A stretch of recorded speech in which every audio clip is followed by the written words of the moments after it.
Okay, so I did a quick Google check and found a number of songs titled Black Rain.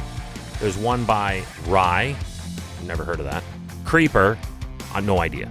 Greg Allman, oh, now I know that. Blink 182, and one of my favorite bands of all time, Soundgarden. Hi there, I'm Chris May, host of This Day in Weather History, a podcast from the Weather Network in Canada. And now you know that I really didn't move out of the 1990s as far as my music. On February 25th of 1991, real-life black rain fell for more than 10 hours in southeastern Turkey. But how? Why? We're about to find out what happened this day in weather history. Remember first where Turkey is on the planet, who their neighbors are, and the fact that this happened in the year 1991. All of this led to widespread panic among people fearing it was caused by burning oil installations in Kuwait, all part of the first big Gulf War. After all, the climate over parts of Turkey were terribly affected in 1991-92 by the heavy smoke billowing from those bombed Kuwaiti oil wells set ablaze in that war. Well, their fears were justified because that is exactly what led to this diabolical downpour. So, what happened? The smoke from the burning oil wells billowed into the atmosphere and hung among the same water droplets that make up the clouds. So when that rain was released, it carried with it the crude that it blended with, resulting in the black rain. Black rain fell in Turkey for a few days after the oil fields were set ablaze, and that obscured the sky's ability to let the sun shine through. These huge clouds of smoke rose several kilometers into the atmosphere and effectively decreased by 25% the amount of sunlight getting through. And therefore, because this heavy, murky smoke hung in the skies for as long as it did, it resulted in not only black rain, but the coldest recorded winter ever in Turkey. Hey, just a reminder that today's episode is accompanied by a podcast video short.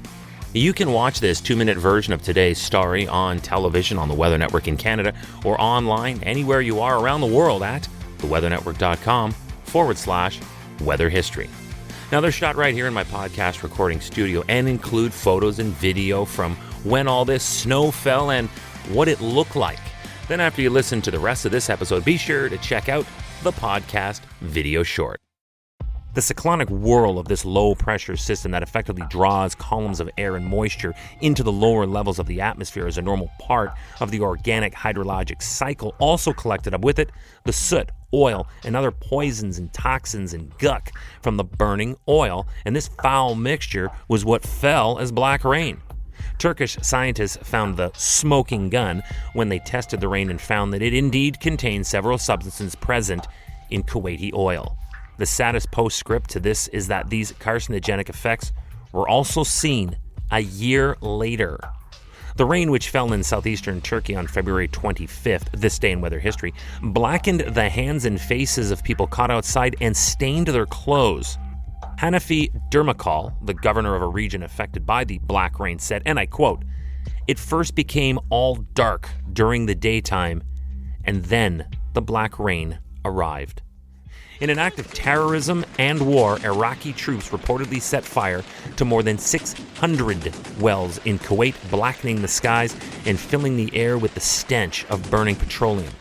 And these burning oil fields are about 600 miles from that border between Turkey and Iraq. Remember off the top when I tried to paint a picture with Turkey's neighbors and the time they were in back then? This is that story.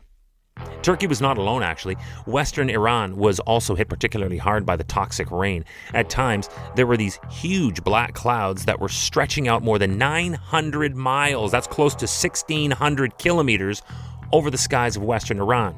What was in that poisonous precipitation? Experts said that the black rain in the Persian Gulf consisted of clouds that contained a mixture of sulfur, nitrogen oxide, and hydrocarbons. They made it quite clear that this rain and the overall air quality could threaten lives, pollute water, and damage crops. As a matter of fact, this potential damage to the environment through this toxic and noxious air pollution was far more serious than many at the time actually considered, given that the war occupied everyone's attention, obviously. But listen to this. black rain fell in the Himalayas 2,700 kilometers away, and acid rain was recorded as far away as China. It is estimated that it would take 15 to 20 years for this to clear itself out of the atmosphere, of course, depending on there being no more added to it. That would have taken us to 2011. I dare say that looking out to the year 2011 was very much a delusional daydream to anyone affected by this back on February 25th of 1991, while they were in the midst of the Gulf War, while being drenched in poisonous black rain. This day in weather history.